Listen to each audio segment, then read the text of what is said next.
Yeah, what's up everyone? I just wanted to make a quick little video on trucking. I know a lot of people may not like it, but people who want to get in trucking, I want to show like little tricks that I used to do as a yard dog that you can actually do in a day cab with the 53 trailer. So I got to put my trailer over here in this, and because it's raining, the floor is wet. So this allows you to pivot your trailers without de-beating. So you can use the benefit of spinning a trailer. So I'm going to be using this flashlight from Harbor Freight. It goes for about $29.89 at Harbor Freight. It's the double swivel one.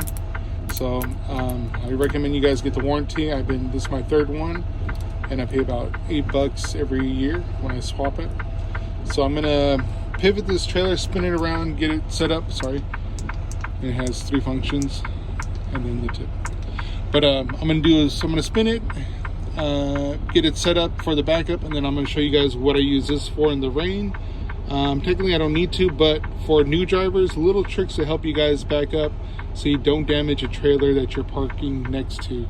So I'm currently at Amazon out here in Vacaville, so I'm going to do a little quick spin around, and then I'll show you how I set this up to help park in the rain when the lines you can't see the lines. So let me spin this bad boy around. So technically I can actually just trailer here, spin it, and then put it in like that. But I'm actually going to do a full lineup. So we're going to set up, and I'll show you guys how I do it. Like a yard dog, you're going to go 2 spaces. So that's my space. That's 1. That's 2.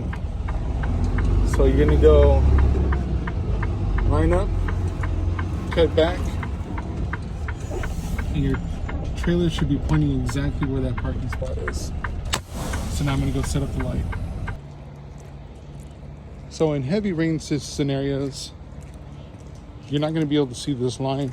Sometimes they get flooded, or they get ran over so many times that they disappear. So I got to put in 621. I got a trailer here and a trailer there. So I'm looking at my gap. So looking from here, I have maybe 2 feet. Over here as well, another 2 feet. So these are perfectly parked how whoever backed these in did a good job. So that'll make it easy. So what I'm going to do is use my DOT bumper with this flashlight, and this is going to be my reverse light for the trailer. So basically what you do is slap it on here, put it down. So when I'm backing up, it's going to give me the light to match up with that turn. So let me back it up. So as you can see that light sitting right there in the corner. I'll zoom in on it. That's me, my marker. I'm going to be looking for the line in that corner. And once that light hits that marker, which is the line, that's when I start cutting in. Something like this.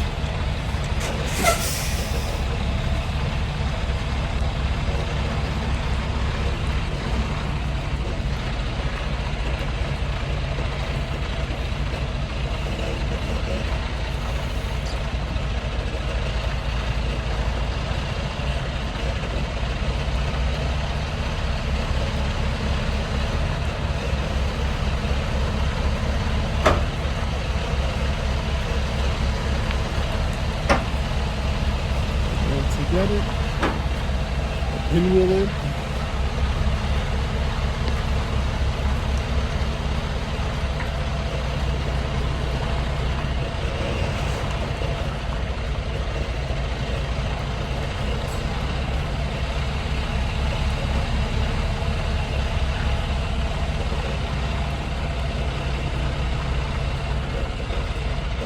and just do a little pull up, make it nice and straight. Foot, 2 feet on each side.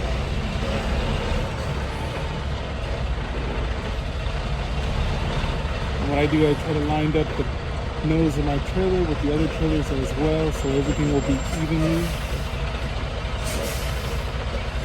There we go.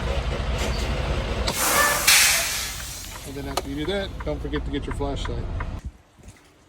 And like I tell all my drivers that I train, if it takes you 1,000 times to get that trailer into a safe spot, at least you got it into there safe, no one got hurt, and you still got a job. Drive safe, everyone.